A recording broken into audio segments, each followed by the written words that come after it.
Hello everyone, today we're going to continue our discussion about teaching profession, specifically the practices in the ASEAN countries. Now, a teacher has three major responsibilities. We have actual learning, management of learning, and administrative work.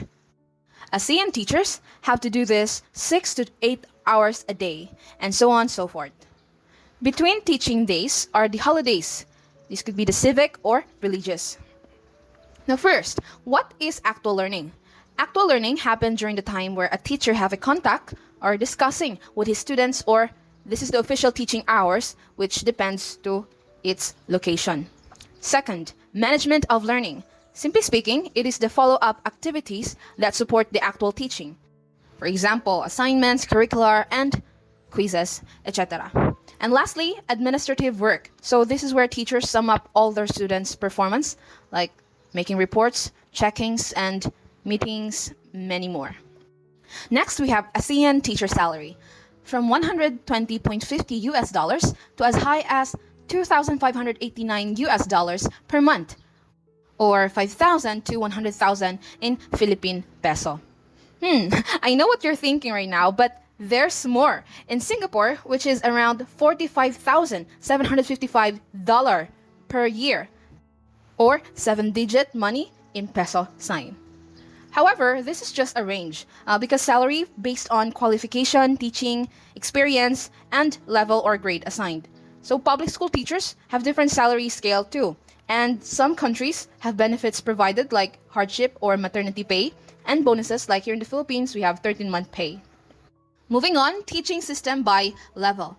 Now, some teachers in a primary level handle more than one subject. Like here in the Philippines, all subjects in the grade level is taught by one teacher. On the other hand, there is also team teaching.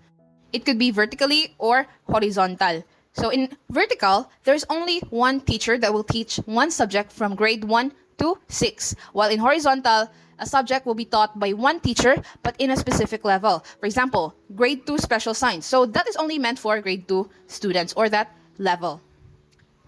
Next, secondary level. So the teachers teaches the specific subject area or major area in the same level or in different grade levels too. For instance, if a teacher is major in science, then that will be his specific subject. Let's proceed to teacher licensing and recruitment. So most teachers are licensed as professionals by the country's appropriate agencies. Those who are not licensed become paraprofessionals or assistant teacher. Speaking of licensed teacher, we have several agencies. For example, in the Philippines, a teacher applicant must undergo by the Professional Regulation Commission. In Singapore, they have National Institute for Education. And in Thailand, they have Teacher Education Council or Kurup Safa. While in Indonesia, Acta for teacher license is given by the teacher colleges for an authority to teach. In other countries, no licensing provided. Instead, this is done by the Ministry of Education or teacher colleges or university. Now we are done with the teaching profession in Southeast Asian countries. Let's proceed to the teaching profession practices beyond in the ASEAN. Benchmarking is learning the best from the best practices of the world's best educational system. So beyond ASEAN, we have the 2013 Global Teacher Status Index samples. We have China, Japan, and United States of America. So let's find out how their teaching profession practices are similar to the ASEAN. 让我们从中国开始. Let's start with China. In terms of population, there are over 200 million students attending public schools, taught by over 9 million teachers in the elementary, junior, and senior high school. This is why they are the largest teaching force in the world. Their educational system is highly centralized. Come to think of this, their courses are written by scientists and professors hired by the National Educational Commission.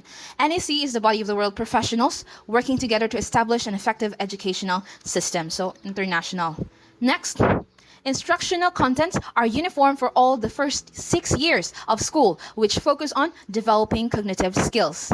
And last one is another 6 years of high school class cover all topics in order to pass national examinations.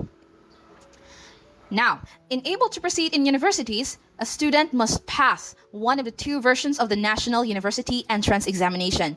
Now, the number of the students passing the examination will reflect on the quality and reputation of the school. So if there are many failures, then it will ruin the name of the institution.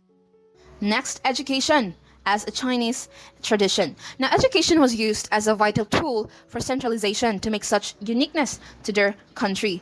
The fundamental Chinese traditions entered in a new era of deep transformation after 1949. And these are their new educational system after 1949. Moving on to the two categories of teachers in China. We have state-paid and community-paid. When you say state-paid, these are the teachers who earn salary comparable with other state employees and state-owned enterprises. So, in other words, government employee itong mga state-paid.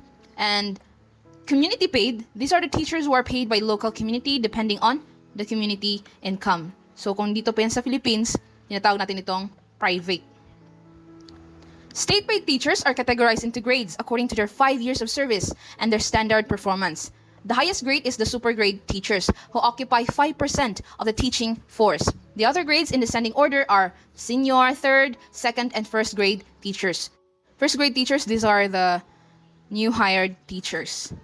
Next, how to be a legit teacher in China? Well, if you're a secondary teacher, examination is being standardized by the central government, while in elementary teachers, they are the responsibility of each province. So the province will provide primary level education. Primary teachers should have at least graduated from senior secondary school, like grade 11 or 12. Junior secondary teachers should at least have teaching diploma from junior teacher colleges, like the first 2 years in college. And last one is senior secondary teacher should have at least graduated from a normal university or a degree holder. For the last topic about teaching profession in China is the Chinese teachers themselves and their unquestionable authority. When you are a teacher in China, then you are trusted to tell the single and absolute truth, while the students only absorb the knowledge conveyed by the teachers without a question. So, surprisingly, as a student here in the Philippines who was always afraid in oral recitation, this kind of learning system in China bothers me a little bit. Aren't you? Because we know somehow oral recitation helps us to brainstorm and share our thoughts to others. However, this don't likely happen in China, as they think that important knowledge comes from a teacher and textbooks. Learning involves listening, thinking, and practice. And last one is, knowledge is passed by the teacher, and textbook is not to be challenged. So I'm wondering if the third rule also applies in the Philippines. What will happen if we can be able to question our learning materials, like this module? Just a thought. Anyway, the political and ideological orientation of teacher education in China is to cultivate cultured persons as teachers with lofty ideals, high morality, strong discipline, a sense of mission as educators, engineers of the human soul, and the gardeners of the nation's flower. That's by Lung and Hui, 2000. So because of the cultural uniqueness and delivering the lessons by the teacher, China ranked first in the Global Teacher Status Index, where profession is regarded equal to the doctor. Tsuguni kuru Nihon no kyoshoku. Coming up next, Japan teaching profession. Momashita Mana, signing off.